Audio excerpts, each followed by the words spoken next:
You know you have it, but where is that one tool that you're looking for? Hi, this is Leslie O'Leary, and welcome to a little section of my studio. You can see where I have these baskets over on the left side. I'm left-handed, so they are placed on the left side of my work table. So let's go closer and take a look at what is in these baskets. All right, so we're coming in from a bird's eye view to the left side of my working mat on my workstation. And then you can see here where I have all my pins and my needles. And what I do with my needles is I separate them out by size, these being the ones that I use the most, that are closest to my mat. And then my tacky glue is upside down and it's always ready to flow. So let's go into our first basket here, and you can see they're all in little jars and then separated by like items, I'm going to say. So these are all my little scissors, my little hemostats. Over here I have my weights, and that's what I usually use when I'm working with like paper patterns and placing these things on top to keep everything in order as I'm working. And then these are my heavier like hand sewing threads versus my machine sewing threads. And then all of my waxes and thread conditioners, my little erasers are in there also. And let's scoot back up over here, and you can see that this is all my rotary blades are all together in a little container. And then I have all of my scissors grouped together. So I put my paper and my fabric scissors together because I am the only one that uses them, so I know which is which. And then if I'm getting too seriously, we always have to have the mustache in there. And so then brushes are here. Now these are the brushes that are more like hard brushes. So these would be the ones that for paint, for glitter, for glue, that type of thing. My two mixing spatulas for my paint are in there also. And then if we come over here, you can see these are all my tools. So I have my like bone folders in here. I have all my sculpting tools in here. So anything that I would need for that type of purpose. And let's go over here, and then you can see in this little section here, these are all my well-used brushes that I love for close-up detailing. So I keep them separate so they stay in better shape. And then a piece of sandpaper, because you just never know when you're going to need that. It always shows up.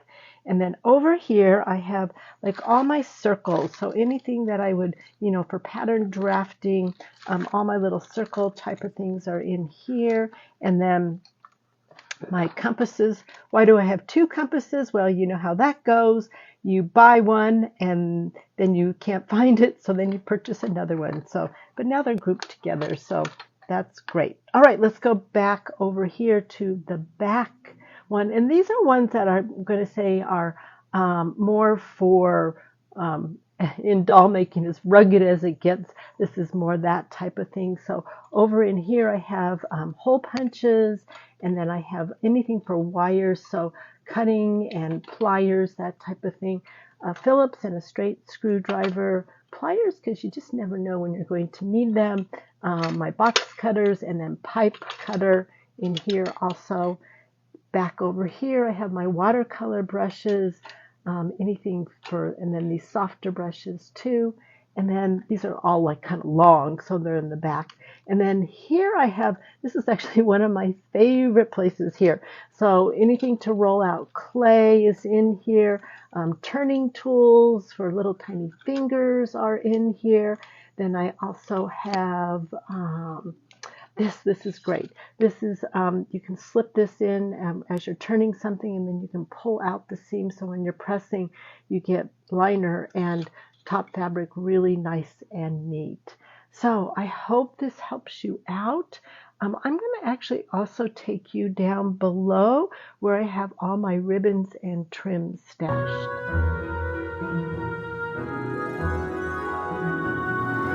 Okay, So we are scooting down right below here. And then this is how I store my ribbons and my trims and anything that's kind of special. I love doing it in the mason jar because then I can actually see that. So when I'm working on a project, I can pull out the needed items. So everything is grouped together. This is 3D, believe it or not. But you can see here I have laces, little tiny laces. I have larger laces stored somewhere else. And then in here I have embroidery like pearl cotton number 5 is in here, my wools, and then some more pearl cottons behind. Any of my vintage trims are all placed together.